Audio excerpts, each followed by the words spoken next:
Fibromyalgia. हमारी आज की वीडियो एक बहुत ही कॉमन बीमारी के बारे में है जिसके बारे में अवेयरनेस बहुत कम है, फाइब्रोमाइल्जिया। फाइब्रोमाइल्जिया एक ऐसी कंडीशन है जिसमें नॉर्मली 3 अलामात खासतौर पर पाई जाती हैं। पूरे जिस्म में दर्द, थकन और मुसलसल कमजोरी। इसके साथ साथ नींद का कोई ना कोई प्रॉब्लम, या तो नींद आती नहीं है, कम होती है, बार बार टूटती है, या नींद लेने के बाद पेशेंट फ्रेश नहीं होता। और तीसरी अलामात का ताल्लुक दिमाग और आसाब से है।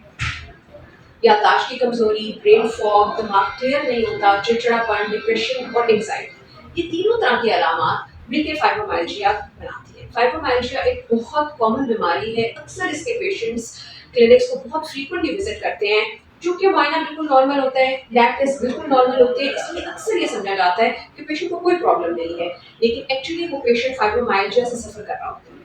फाइब्रोमाइल्जिया किन लोगों में ज्यादा होता है? नॉर्मली ये मर्दों में खवातीन में ज्यादा होता है, 40 साल की उम्र के बाद ज्यादा होता है, ऑल्दो ये बिल्कुल यंग बच्चों में भी फाइब्रोमाइल्जिया की कंडीशन पाई जाती है। अगर फैमिली हिस्ट्री पॉजिटिव है, फैमिली में किसी को फाइब्रोमाइल्जिया है, तो पेशेंट को फाइब्रोमाइल्जिया होने का रिस्क बढ़ जाता है।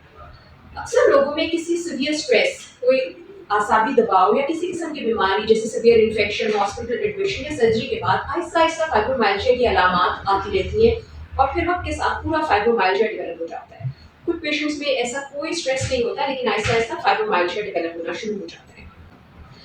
फाइब्रोमाइल्जिया के मरीजों में पूरे जिस्म में दर्द, थकन, कमजोरी के साथ साथ पेन सिंड्रोम्स बहुत ज़्यादा होते हैं, जैसे सर में दर्द, मिग्रेन का बहुत फ्रीक्वेंट होना, चेहरे के मुख्तलिफ हिस्सों में दर्द, टेम्पोरेनल जॉइंट के प्रॉब्लम्स।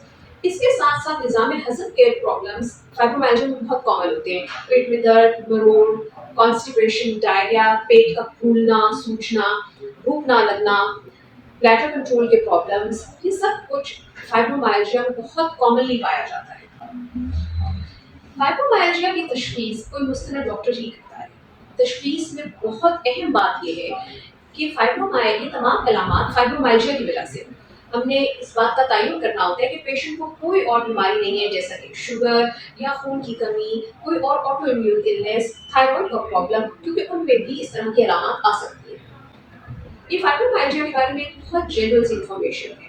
अगर आप इसके अलामात के बारे में या तशखीस के बारे में कोई बात जानना चाहते हैं या कोई कमेंट करना चाहते हैं, तो आप कमेंट सेक्शन में अपना सवाल जरूर पूछ लीजिए। हम कोशिश करेंगे कि आपके सवाल का जवाब दें। Thank you.